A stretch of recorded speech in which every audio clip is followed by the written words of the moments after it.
Hi friends, I'm excited to share a new layout with you today for the Vicki Boutin design team. I am using the Flower Emporium collection, and I started with a cut file that I created. I took 2x2 squares, and I actually ended up having to size them down just a little bit, so they're probably 1 3/4 by 1 3/4, and I tilted them on the diagonal to look like diamonds, and then I cut them using my Cricut software. And I am so I created basically a stencil using the squares, and I have the Foundations Mixed Media white cardstock on the bottom, and I placed the stencil on top, and I am using Distress Oxide to create a background. So I've got all of the colors of Distress Oxide. I have a photo at the very end that has all of the names of the colors, and you can snapshot that if you want to know exactly the colors that I used. But I started with Picked Raspberry, and then I have Crackling Campfire, Fossilized Amber, Mowed Lawn.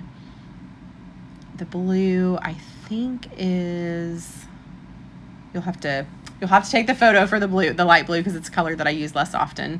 Then I used, for the navy, Chip Sapphire, and then I think it's Wilted Violet for the purple. I used several, and then also Villainous. I'm going to use several different purples. So that is going to, this bottom layer is going to be just sort of a blended rainbow. I'm using the Distress Oxides and then my ink blending brush. And then I will put some stencils on top of that to add some more layers. So I went through some of my Vicki Boutin stencils from past collections. And then I tried to use some darker shades on top. So I have like Candied Apple. I'm using in the pink section for a little bit darker shade of red. And then some of them I ended up just using tone on tone. So like the Crackling Campfire, when I did it through the stencil with a little bit heavier pressure, I was able to get a little bit darker color through that stencil. So I go through and add some images, and what I'm trying to do here is I am trying to create a layered look. So I am going to do that in stages, and I'm not trying to add like the whole stencil. I just wanted some of those super cute polka dots on the background.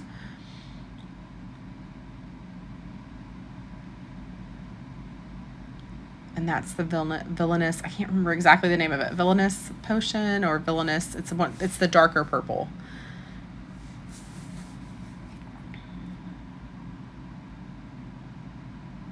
Then I did add some water droplets to kind of lift up some of that color, and then I'm going to go back, and here I missed some footage in between, so I did add some of my other stencils from past Vicki Boutin collections, and then also just some that I had in my stash. So like this one right here, just kind of a wonky grid, I would call it.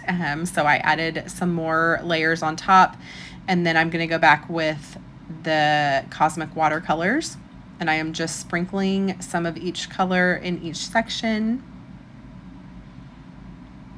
and then I will let that dry just a touch.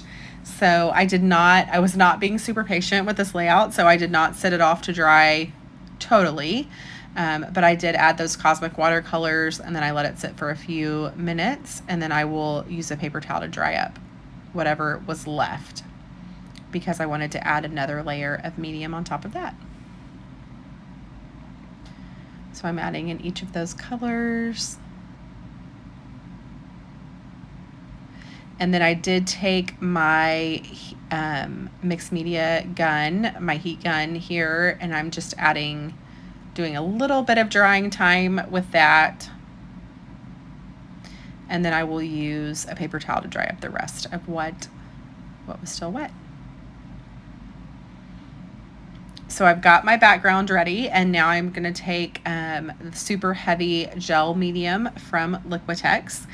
And I used my craft knife to put a little bit of that gel medium on the background. And here the most important thing is making sure I didn't want to move that gel medium around a whole lot because the Distress Oxide will lift with a wet medium, so I can pick up some of that color still. So I did not want that to happen. So I was trying to go in just one layer at a time, and I got it all on there, and then I'm going to sit that off to dry. So I pulled up the stencil so you can see where the color is going to be, and then I did sit that off to dry overnight. So that gel medium does not dry quickly. It has to have time to set, and it will dry clear. So you'll see here in just a second. First, I'm going to do some fussy cutting. So I did take some of the patterned papers from the Flower Emporium collection, and I'm going to fussy cut out some of those flowers. I wanted to have flowers in each color section that I'm using on the background, and I have used most of my pink flowers and some of the orange ones from the Icon ephemera bits, and so I ended up needing to fussy cut from the patterned paper to get some of those flowers to add to the layout. So I cut out some of the flowers that were a little bit wider, and I am adding Cosmic watercolors to get the colors that I was missing. And that's an easy way to create your own ephemera here, or your own embellishments. So I will add just a touch of color, and then I do use some paper towels to dry that up a little bit.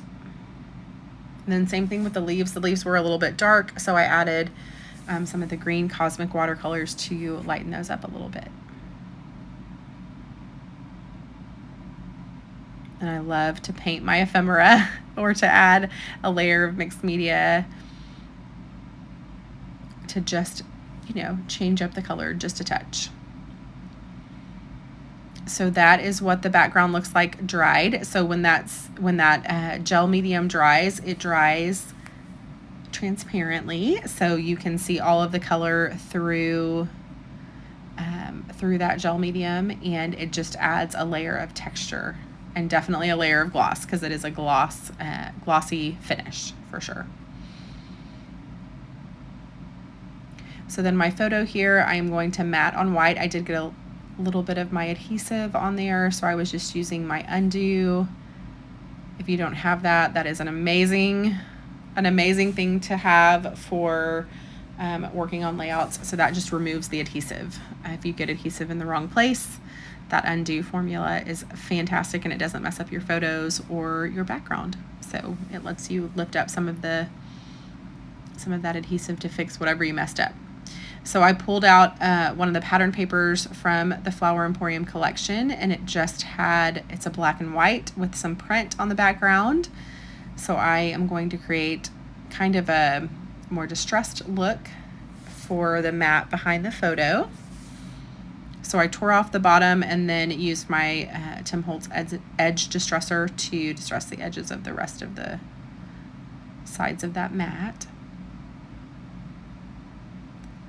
Then I'm going to add a layer of craft foam behind the photo.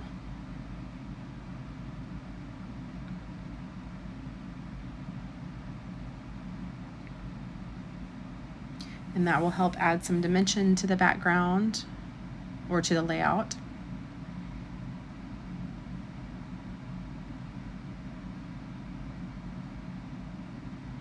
So you can see the photo I matted on white first, and then added the craft foam, and then added the patterned papers. So I was creating some shadowing there and some layers behind my photo, and really I'm just trying to draw more attention to it. So I also pulled out some of the pieces from the journaling ephemera bits. So that's where the green and the blue layer came from that I'm going to add here. And then I also have some other little pieces that you can see pulled out over to the right that I will add in layers behind that photo.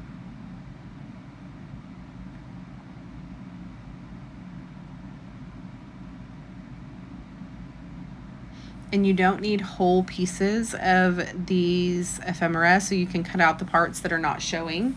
So for example, on the blue layer that I added, I knew it was only going to show just at the bottom, and so I was able to cut off a part of that, and then I will use another part of it for my journaling on this layout.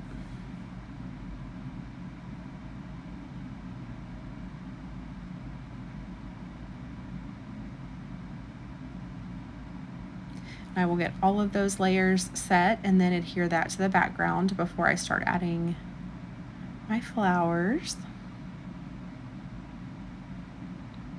And of course, as always, I'm going to go and ruffle up the edges of the flowers and the leaves that will be added to the floral clusters that are going to go around the photos. But first, I'm going to go ahead and glue that photo down. And then I will start getting all of my flowers set. So each of the flowers, as I am adhering those to the background, I am going to add craft foam between those different layers. So some of them will be on a thinner craft foam, some of it will have a little bit thicker craft foam so that I get some dimension in the clusters. And the photo that I am scrapbooking is from my brother's birthday, and it was in April. And we had, we all gathered for dinner and had a great time. And so I was trying to pick up a bunch of the colors from the shirts that we were wearing. We're all wearing different colors, and it was a super fun night and a colorful night. And so I wanted to make sure that that was captured in this memory. So real quick, before I start the floral clusters, I did add some embroidery thread, some black embroidery thread. And I went and just poked some holes along the lines between my diamonds and did some hand stitching. So I did not do really detailed stitching. It's mostly just a long stitch. So I did from one end to the other, and I just had one hole in the center of each line. So about 2 long stitches for each row in between the diamonds. So hopefully that makes sense. I was not really going, I just really wanted to add some texture and kind of draw in the black lines that are in a lot of my flowers and the black print that is behind the photo. So that was the reason that I chose the black embroidery thread there. And then I added a little bit of cosmic watercolors back behind where the floral clusters are going to go. So that is mostly going to be covered up. That's not a detail that is a major thing on the finished layout, but it does give a little bit of foundation for where the flowers are going to go. And then I added some tangled thread, and I just built some clusters. So that top cluster is really heavy.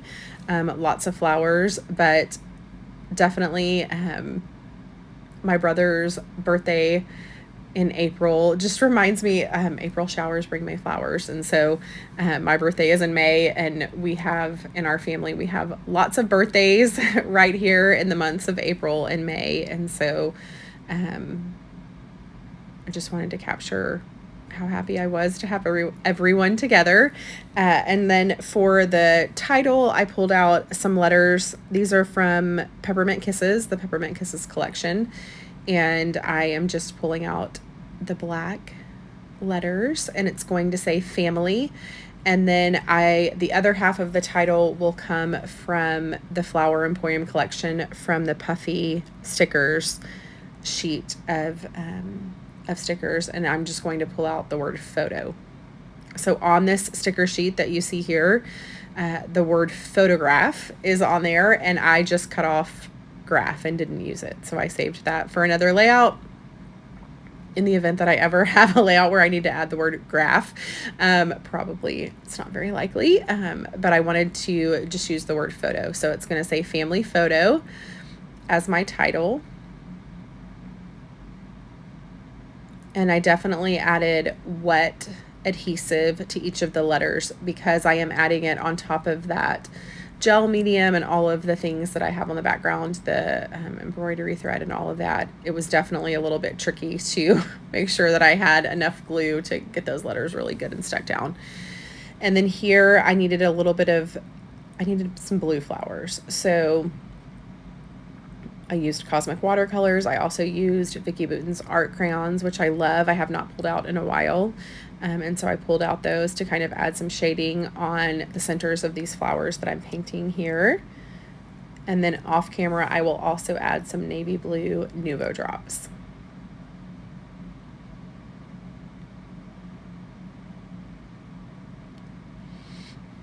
So I will get everything layered here.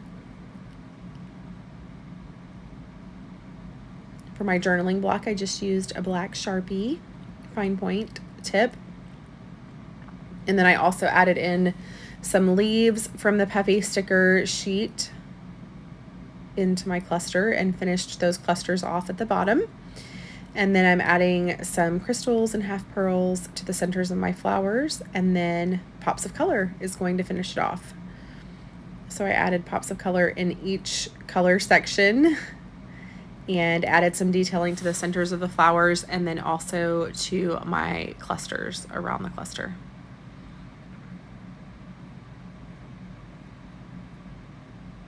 And then that is a snapshot of the ink colors if you would like to know exactly the ink colors that I used. And that's the finished layout. So I hope you enjoyed the process. If you have any questions, feel free to pop those down in the comments below. If you are not yet subscribing to my channel, I would love if you would do that. And I appreciate you watching. You can give it a thumbs up if you enjoyed the process, and I can't wait to share my next layout with you. I hope you find some time to create and get your hands on this beautiful collection. Bye for now.